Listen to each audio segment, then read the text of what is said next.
Good evening, ladies as well as gentlemen. Papa Boris here with another Hearthstone Arena. As always, I'm going to record the draft and the first 2 or 3 games, depending on length, in this first video. And then if you enjoy how the arena is going, you can go ahead and check out the rest of the games in the second video.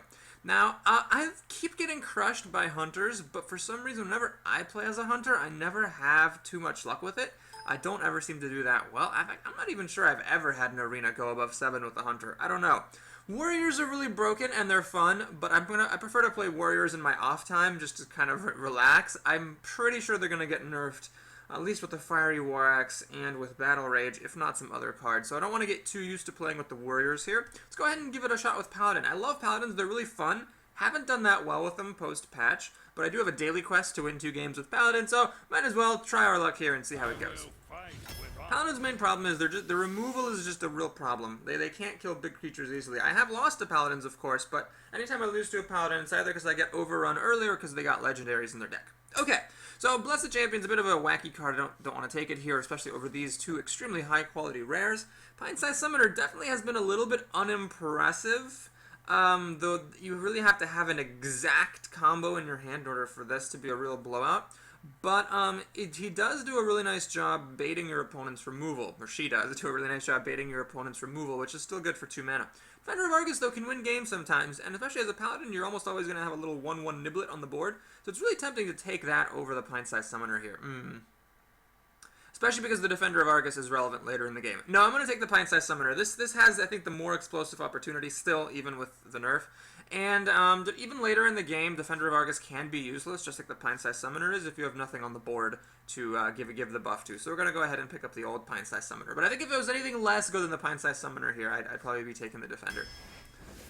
Alright, well, I think you always have to take True Silver Champion. Really sad to be passing on a Harvest Golem. This is an amazing card against Warriors because it survives their Fiery Axes, but True Silver Champion, really, really good. It's like one of the Paladin's top cards. You have to take pretty much every one of those that you see. Alright, Holy Wrath is a little bit too random for my taste, and of course the Angry Chicken. You know, the Angry Chicken's a funny card, but I wish it weren't like a rare, so that when you see it, it's like actually depriving a legitimate card of a slot. If anyone is to play with the Angry Chicken, I think it would be Paladins, because they've got the Blessing of Kings, so that makes it into a 5/5, you smack into something, and suddenly it's like a 10 damage something health creature. Still, though, not as good as Violet Teacher, so we're going to pick that up pretty happily. Okay, now, as a Paladin, you have to accept the fact that there's really no outs in your arsenal against really big creatures, so I think that makes Humility a really important card. This is basically the Paladin's Hex, the Paladin's Polymorph, the Paladin's Assassinate. It's way worse than those cards, but you need outs. Love Loot Hoarder, Blessing of Might is fine. You can stick it on a little Niblet and have it charge in. But I think it's important to get these outs against the big creatures. That makes the Humility and the Outdoor Peacekeeper very important cards for the Paladin. Okay, love the Argent Protector a lot.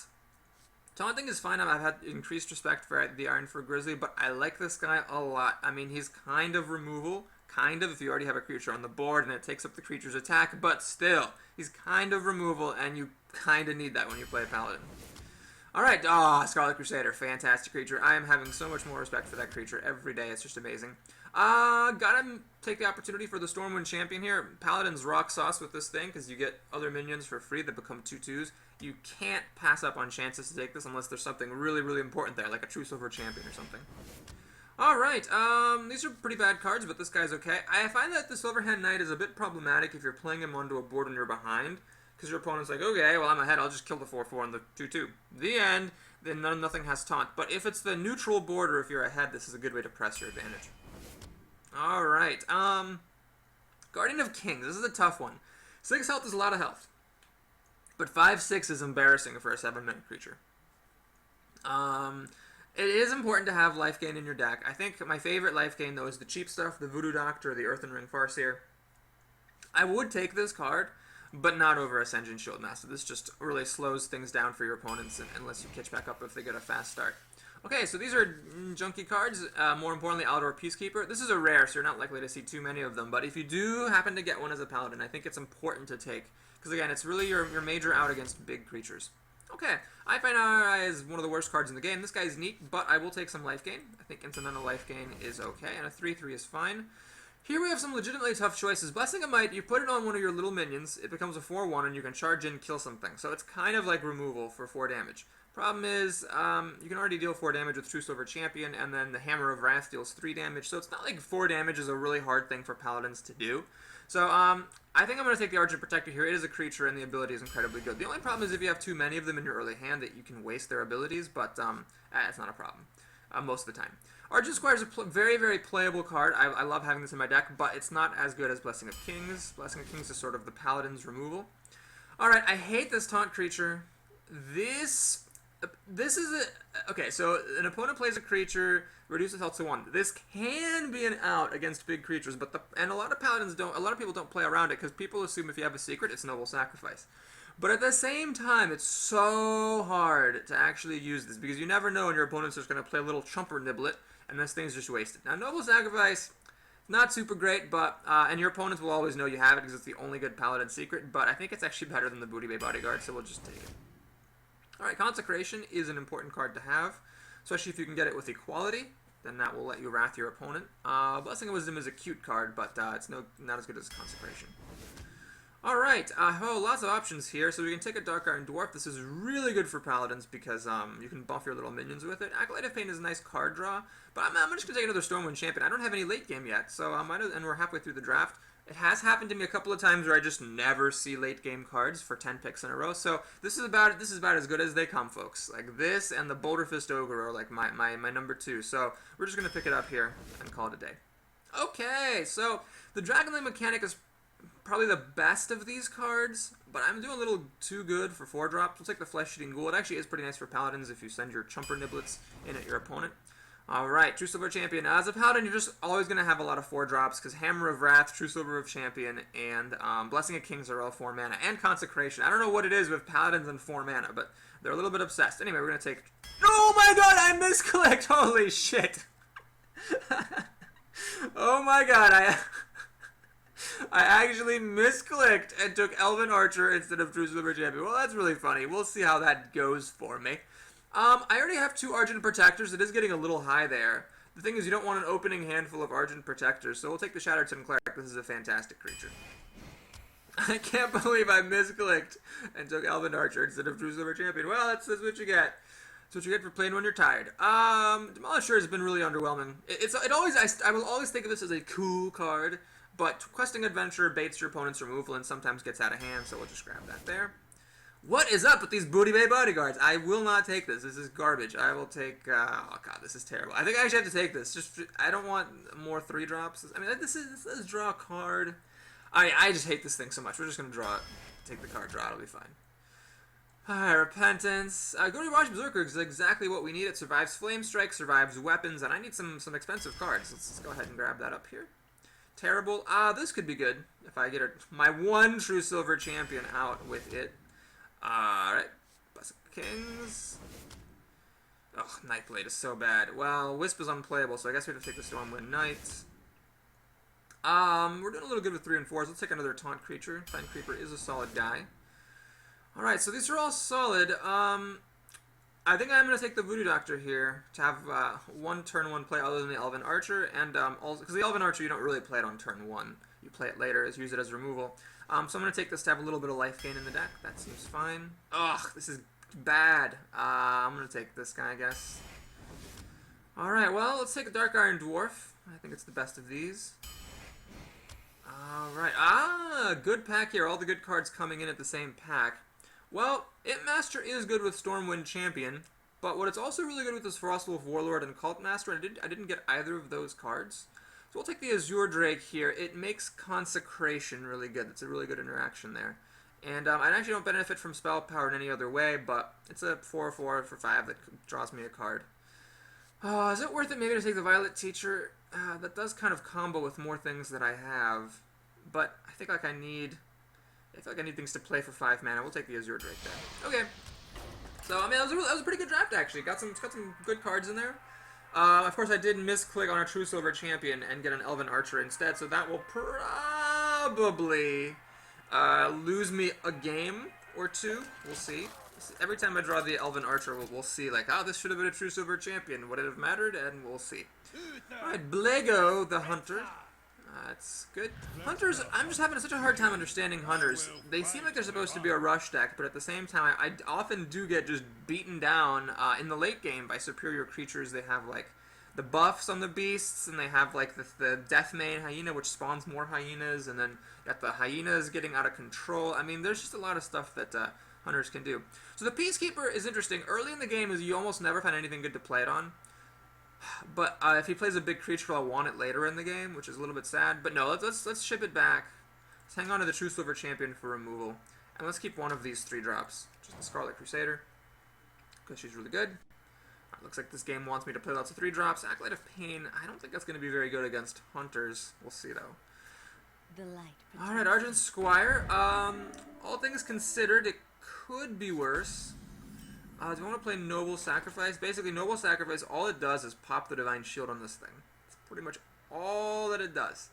So I'm going to be a little bit greedy and wait for a better opportunity. This is actually a very good answer to Scarlet Crusader, but it's interestingly not a good answer to Acolyte of Pain. So we'll do that. Alright, luckily my opponent didn't have a turn 2 play. That's good for me, because if they had a turn 2 play, this could have started getting out of hand. What I'm actually just going to go ahead and do is coin out the Acolyte, so that I can start to draw cards. I will, with luck, get 2 cards out of this guy. Once for smacking into the Argent Squire, and then once for whenever else it dies. Ah, Iron for a Grizzly! Good show, sir. Good show. That does kind of take the wind out of my sails here. Well, what I could do is I could Argent Protector, Divine Shield on this, and then smack that guy. I don't know if that's all that great. I think what I'd rather do... Well, let's think. If I leave this guy alone, he's just going to die. Oh, yeah, yeah. All right, so we're going to do this. We're going to play like this. I get Divine Shield. Do I want to draw a card now? No, I want to make him basically pop the Divine Shield with his Divine Shield if he wants to kill my Argent Squire, if he wants to kill my Acolyte. That's what he's going to have to do. And, you know what, whatever. I'm just going to play Noble Sacrifice here. I've got mana left over. Let's just do it. It's possible, if Blego is a Sunday afternoon casual player, that he'll forget to play around the Noble Sacrifice and attack with his bear first. Alright, nope, no such luck. So, Divine Shield goes pop. And then he can kill my 2/2 with his bear. Ah, he's just going to swing past. Interesting choice. I guess he's going for that Senjin Shield Master kill. Alright, well, I think the clear play here is to equip our weapon and see what we can do. So we can pop the Divine Shield, draw a card, and finish the Senjin off with the weapon. That seems like a good play. Yeah, we'll do that. Let's draw a card. Technically, I should have done that first before equipping the... Oh, he doesn't take damage. Oh, Jesus, I did not realize that. That's right. When he has Divine Shield, he doesn't take damage, so I'm only going to get 1 card. Oh, no. That was really silly. Alright, well, anyway, yeah, that's 2 sources of embarrassment in this draft. For one is the misclick, and then number 2 is the forgetting that Divine Shield means you're not taking damage, ergo you're not drawing a card.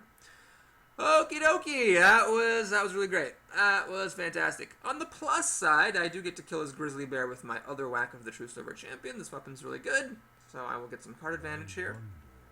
And unless he plays something really crazy on turn 5, yeah, that's not really crazy. I can actually drop this guy down and establish some pretty good board presence. He's still swinging past me, which is interesting. So I guess the idea here for him is that basically my Acolyte can't swing at his 1/1, so he's just trying to race me down. And after I hit this, I'm going to take even more damage. Well, such is life. Let's go ahead and draw a card. See if we can get something that's better. Pine-sized Summoner? Okay. A little late for that. Alright, let's go ahead and do this. Since I did get awfully low on health, play the Fen Creeper. You have to be a little bit careful when you're at 15 health versus 30 against a Hunter, because, I mean, he's doing 2 damage 2 per turn, potentially, if he's not playing bigger plays, so that's like 8 turns away from dying. So I really need to start getting presence on the board fast. And this Argent Squire is a trooper. He's dealing so much damage to me. Now, it's interesting that he did this. This is a bit of a desperation play, because if you look at it, I mean, the Spellbreaker just dies to my Fen Creeper. So he's like in desperation mode, trying to race me down, is essentially what's happening here. Alright, let's see what we want to do here. I think this guy is the answer here. That's the turn. So basically I'm going to get down to 9 health, and at this point it's just a matter of I clearly have the dominance on the board, but with his 5 cards and 7 mana, can my opponent race me down? Alright, hero ability. Our secret. This could be Explosive Trap, which would be really bad, because not only would it kill 2 of my creatures, but it would also deal 2 damage to me, which would put me down even further. I think my opponent might just be able to race me down here. This Argent Squire beating on me all game, plus that Grizzly Bear that I couldn't quite answer early enough, might just be the death of me. Well, if that is Explosive Shot, actually I do want to play the Stormwind Champion first. At least it would make my minions survive. So I have to do that. Let's go ahead actually and... Let's see, if it's Freezing Trap, I want to attack with this guy first, but I do want to kill this Squire, so let's go ahead and kill that. It's not Freezing Trap, okay. That appears to be Explosive Trap, yeah, alright.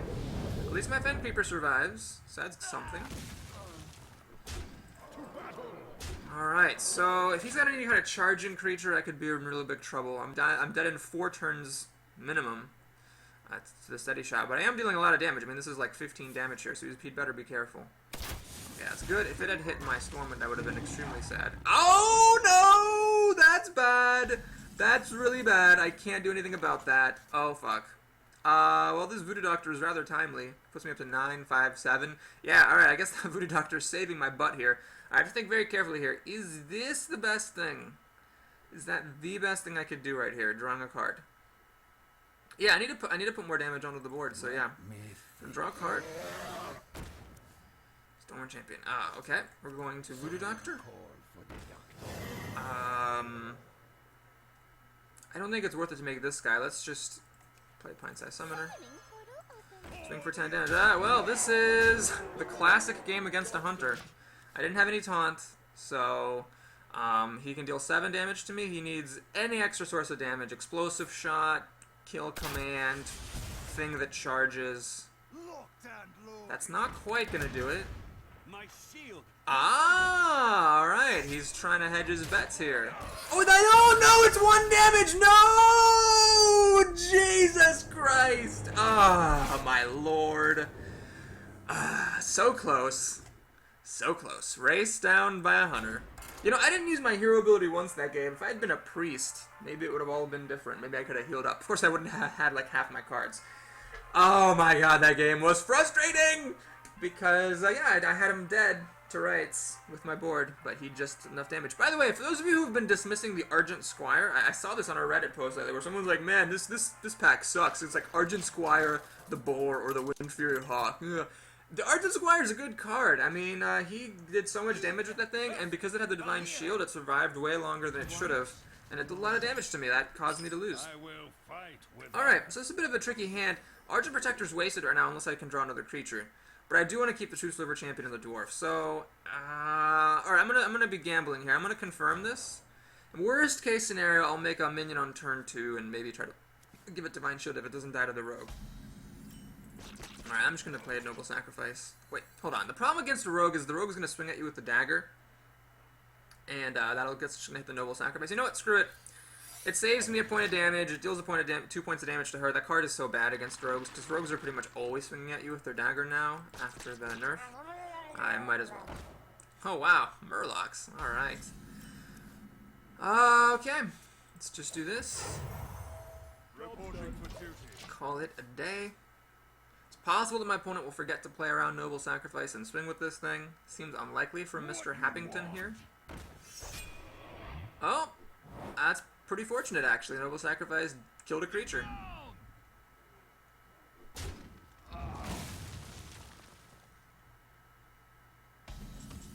Okay. So I think, actually, the right play is this. Because the Scrawly Crusader, he can just dagger up and kill it with the help of this Frostwolf Grunt. So that's not super exciting. This, however, trades up nicely against the Frostwolf Grunt, and then if he daggers up and kills this, I haven't lost quite as good of a creature. On the flip side, he's always going to have the option to dagger up and kill my Crusader. So, and then this guy might get really big if I wait until True Silver Champion. Alright, we'll actually play the Scarlet Crusader. For the Crusade, indeed.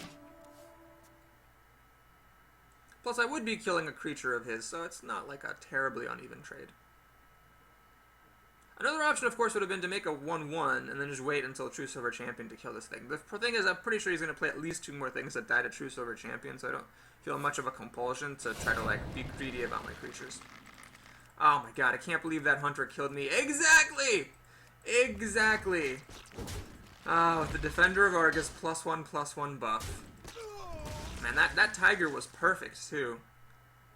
And it was stealthy and I couldn't do anything about it. I had the Peacekeeper and everything.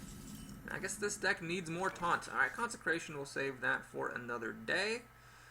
What I actually could do is smack in, play this guy to restore her Divine Shield, play a little 1-1. That is another option. Then I can hold off on True Silver Champion. Yeah, actually I think I like that plan. This puts another body on the board is why I like it. Puts another couple of bodies. And I still got the weapon in my back pocket. If he plays something big like Ascension Shieldmaster, what I actually would end up doing is Dark Iron Dwarf on the Scarlet Crusader, and then swinging in. Okay, it's a little bit tricky. I think I actually don't need to use the Dark Iron Dwarf here. What I would rather do is just True Silver Champion, so 4+3. That'll do the damage. Does that change my calculus? No, let's just do this. For justice. For justice. For great justice. Alright, so my opponent could dagger up and kill the Crusader, but it is turn 5. You'd probably want to be making slightly better turns on turn 5 than just a humble dagger up. And taking 3 damage is non-trivial. That could help if this turns into a race. I have kind of all my early game stuff, haven't seen my late game. You have 2 Stormwind champions waiting for me, but for now I have to rely on kind of cheaper creatures here, which could be a problem if my opponent plays big things. Just one more thing is going to die to the True Silver Champion, and that is it. Alright, looks like she has nothing better to do than make a dagger, which I'm pretty happy about. Question is, what's she going to do for 3 mana? She does have a lot of cards here, 7 cards. So lots of stuff that could be. Ah, Raid Leader, wow. So that's what she's sending off into the meat grinder, huh? I think what makes the most sense is just to do this. Make her work for it to kill this creature. And let's actually just do this. Get a nice 6/3 for 2 mana. That's pretty large. Pass the turn. There is no playing around Betrayal at this moment. Every single one of my creatures kills every other one, so if she does have a Betrayal, that would really suck. Looks like she doesn't. Sap. Okay. That's good. That indicates no Betrayal, which is good, because for 2 mana with Betrayal, she could have just killed both of them instead of sending only one back to my hand. Of course, I can replay this, so that's a bit of a desperation move. You're not really gaining that much. It's only 2 mana that I spent, so she's just going down in cards against me. This also is a waste, and it doesn't use her ability on herself, so it just dies to True Silver Champion. So all in all, I'd say that was a pretty darn good turn. Alright, Rogue loses more health. That's good. And loses the dagger too, which will take some mana to replay. All in all, this is going really well. Yeah, let's go ahead and do this. Play Questing Adventure. Start this party. Let's actually play around Betrayal, so I'll put this... Well, this is tricky. The Questing Adventurer will get big, eventually. But I don't need to play Humility right now, so... Shoot. Yeah, I'm just vulnerable to Betrayal. Well, oh, you know what I should have done? I should have made a minion first. This is an important lesson. I should have made a minion first. Then I could have put the minion in between a couple of my creatures and be a little bit more protected against Betrayal, should she top deck it. Well, hopefully she did. Well, she definitely didn't have it last turn. That's a fact. So hopefully she doesn't top deck it until my stuff dies. Yeah, Betrayal would be an absolutely life-saving top deck for this rogue, otherwise I'm just going to win the game. I mean, this is a lot of damage here. 12, 13, yeah. 14, 15, 16, 17. There's a lot of damage here. Alright, that's not going to save her. Cold Blood. That's changing nothing. So I am still just going to use my creatures to kill it, so how much damage it does is irrelevant. Alright, this is a bit of a mistake. This thing's going to hit her anyway, so she might as well kill it. She's taking the 20 damage either way, might as well have it result in dead creature. Alright, Elven Archer. This could have been a True Silver Champion. Let's see. 3, 6, 15, 16, yeah, 17, 18. So that doesn't actually matter in this particular case. Let's just go ahead and make sure I didn't miscount or anything like that. I'll do this. And that. And yeah, now he should be dead. For sure. Quest accepted. Push forward. To battle. Well played.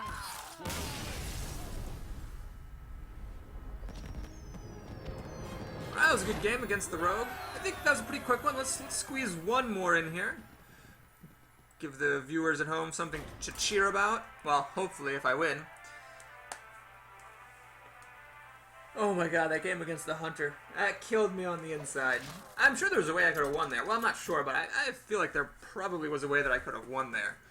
Something about those early plays with the Acolyte of Pain and the Divine Shield guy. Something just probably wasn't correct. Alright, well against the Paladin, you definitely want to keep... Actually, I'm just going to keep this whole hand. You want to keep all the stuff against the Paladin. This guy blocks off his 1/1s, and it's just really good. This guy kills stuff and all of his 1/1s, incidentally. And then the Flesh-Eating Ghoul is great when you're up against the Paladin, because there's going to be lots of stuff dying all the time. So I only have one True Silver Champion in this deck because of my misclick, thus I'd probably just want to play this on turn 2. I don't think I want to wait for True Silver Champion, like unless this next card is it. Waiting for the True Silver Champion that might not come is not better than just playing a 2/3 on turn 2. Could have played a 1/1, of course, but I think a 2/3 is significantly better. Well, obviously, it has 3 extra stats. It is significantly better. That's not like the most insightful statement I've ever made on this channel. I think a 2/3 is significantly better than a 1/1. But that's just my opinion. Alright, is it a Outer Peacekeeper? Wow, alright. That's kind of interesting, because it really changes absolutely nothing. I don't know why he would do that. So, I really wish I could play a Dark Iron Dwarf, because that would be the ticket here. Unfortunately, I'm 1 mana short, so I could basically throw the Acolyte of Pain into the Meat Grinder. Yeah, I think that's the best plan. He's probably going to kill the 1/3 that doesn't draw a card versus the one that does. And then next turn, I can either Dark Iron Dwarf, pump this guy, trade, get my card back, or I could play Sen'jin Shieldmaster and use my Acolyte of Pain to try to kill off his Trumper Niblets if that's what he plays. So we'll see. Flesh-Eating Ghoul sadly has only 3 health, so it would just trade with this guy. I wouldn't actually survive him, which is sad. Oh, Pint-Sized Summoner, that's not good. That is not good. I think the correct play, that's tough to say, honestly. Alright, that's a fair enough move. Alright, this is a... I don't know if this is right. I could actually Consecrate right here. I'm actually gonna... Well, problem is I don't put anything on the board if I do that. Let's actually hold off. Let's hold the trenches like this.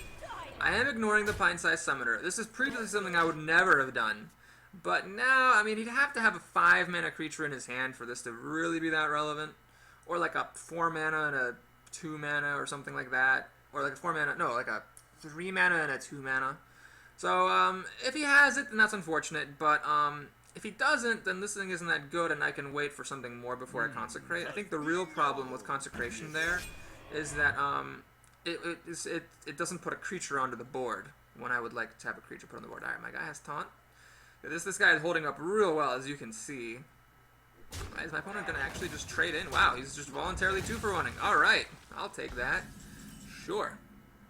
So, Dark Iron Dwarf doesn't quite get the job done against this until, like, the following turn. But, so actually I could do it. I could put this down, swing in with my 3/3, have it die, have this go down to 2 health. Then maybe a Consecration could kill it next turn. It's a possibility. I could also play this so I get a 1/1 when I Consecrate. That's the tempting play. Or I could play the Scarlet Crusader, although she doesn't quite really do the job. Well, she does. If I play the Scarlet Crusader and then Dark Iron Dwarf next turn, I can actually kill this thing. It's a little bit long term. Yeah, let's actually do this. That seems fine. We'll do this, we'll do this. Don't need to attack with that guy. And that'll be that. Actually, I could now kill the Sen'jin without the help of Dark Iron Dwarf. I could, if the Sen'jin chooses to kill this thing off, then I could run in with her and with her Trumper. Alright, Hammer of Wrath to kill that thing. That's fine, I suppose. He's gonna kill my little Trumper. Alright, fair enough. Humility. Alright, see, this is why Humility is an important card. Now, this is a problem. Now, even with Dark Iron Dwarf, I can't quite kill that thing. Now, Noble Sacrifice is actually incredibly good in this scenario, because even if my opponent does play around it, they still don't actually profit, because he's just in trouble. So all he's got that can attack me is this engine, so it's going to get 2 life popped off of it. Let's go ahead and play the Flesh-Eating Ghoul, so that when my Noble Sacrifice dies, it starts to get pumped, and then I'll make another chumper. And that'll be that.